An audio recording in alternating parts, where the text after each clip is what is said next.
Okay,အခုကျွန်တော်မျှဝေပေးမယ့်အကြောင်းအရာလေးကတော့ Xiaomi phone သုံးတဲ့သူတိုင်းသိထားတဲ့feature လေးတွေပဲဖြစ်ပါတယ်ခင်ဗျာ။အရင်ဆုံး setting တွေကိုသွားလိုက်ပါမယ်။ပြီးရင်တော့ကျွန်တော် additional setting တွေကိုနှိပ်လိုက်ပါ။ပြီးရင်တော့ Cache shortcut ထဲဝင်လိုက်ပါ။ဒီမှာအပေါ်ဆုံးမှာဆိုရင်ကျွန်တော်တို့က Mi AI ဆိုတာလေးကိုတွေ့ပါလိမ့်မယ်။အဲ့ဒါလေးကပါလဲဆိုတော့ဒီကျွန်တော်ရဲ့ power button ကိုကြာလေးပြီးလိုက်တဲ့အခါမှာဒီလိုလေးပေါ်လာတာပဲဖြစ်ပါတယ်ခင်ဗျာဒီလိုလေးမပေါ်ချင်ဘူးဆိုရင်ကျွန်တော်တို့ပိတ်လို့ရပါတယ်Mi AI ကိုနှိပ်လိုက်ပါပြီးရင်တော့ off ပေးလိုက်ပါခင်ဗျာဒါဆိုရင်တော့ပေါ်တော့ပါဘူး okay နောက်တစ်ခုကကြတော့screenshot ဖြစ်ပါတယ်ဒီ screenshot ကကြတော့ဒီမှာသူယူခိုင်းတာပါတယ်လက်သုံးချောင်းနဲ့ဆွဲချရင် screenshot ရိုက်တာနောက်မှဘောလုံးနဲ့ power နဲ့တွဲညှစ်ထားရင်တွဲဖိထားရင် screenshot ရိုက်တာအဲ့ဒါယူလို့ရပါတယ်ခင်ဗျအပေါ်လက်သုံးချောင်းကျွန်တော်ယူလိုက်ပါမယ် okay မလို့ဆိုရင်ပြန်ပိတ်လိုက်ပါနောက်တစ်ခုကကြတော့ဒီ touch on turn on touch ဆိုတာလေးဖြစ်ပါတယ်ဒါလေးကတော့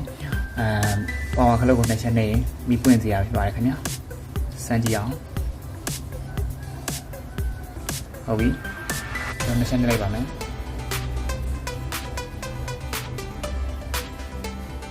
โอเคမြင်ရတဲ့အတိုင်းဒီလေးပွင့်လာပါပြီပြန်ပိတ်လိုက်ပါမယ်ထပ်နေကြည့်ပါမယ်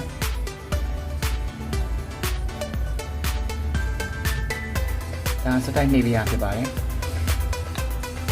โอเคလိုအပ်မှဖွင့်ပါမလိုအပ်ရင်ပြန်ပိတ်ထားလိုက်ပါ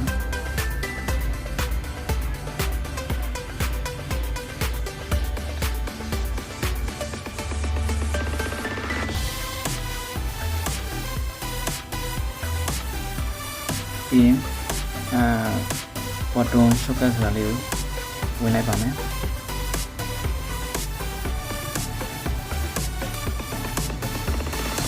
ဒီမှာဆိုရင် down press the home button ဆိုတာလေးကိုယူလိုက်ပါဒီမှာကျွန်တော်တို့တိုက်တာထားလို့ရပါတယ် home button ကြာဖိထားမယ်ဆိုရင်ဘာပေါ်ချင်တာလဲဆိုတာကိုယူပြရဖြစ်ပါတယ်ကျွန်တော်တို့ open split screen ဆိုတာလေးကိုယူထားပါမယ်ဟုတ်ပြီစမ်းကြည့်မယ်ဒါဆိုတော့ split screen လေးပေါ်လာပါပြီခင်ဗျာဒီ lens camera လေးကကြတော့power button ကိုနှိပ်ချက်နှိပ်လိုက်ရင်ကင်မရာပွင့်มาပဲဖြစ်ပါတယ်စမ်းကြည့်အောင်ဟုတ်ပြီ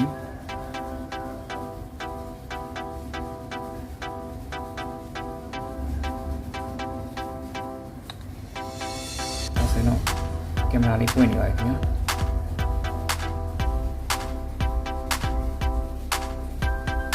မလို့ဆိုရင်ပြန်မိတ်ထားလို့ရပါတယ်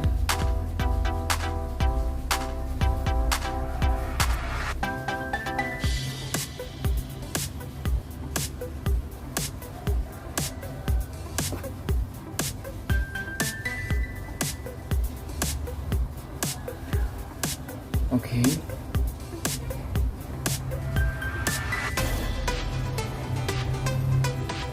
ဒီတော့နောက်တစ်ခုကဒီ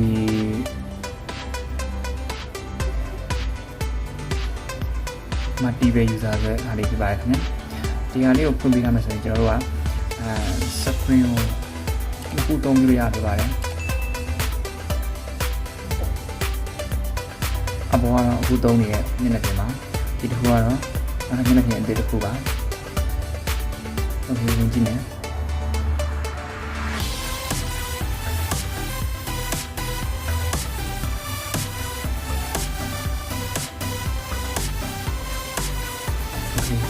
ဒါကတော့နောက်မျက်နှာပြင်တစ်ခုပါ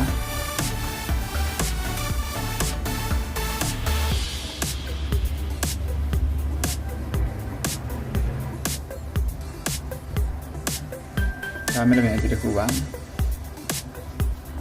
ဒီနည်းလေးကတော့ Xiaomi ဖုန်းမှာပြီးထားတဲ့အချိန်နဲ့အချက်လေးပဲဖြစ်ပါတယ်ခင်ဗျာအားလုံးကိုကျေးဇူးတင်ပါတယ်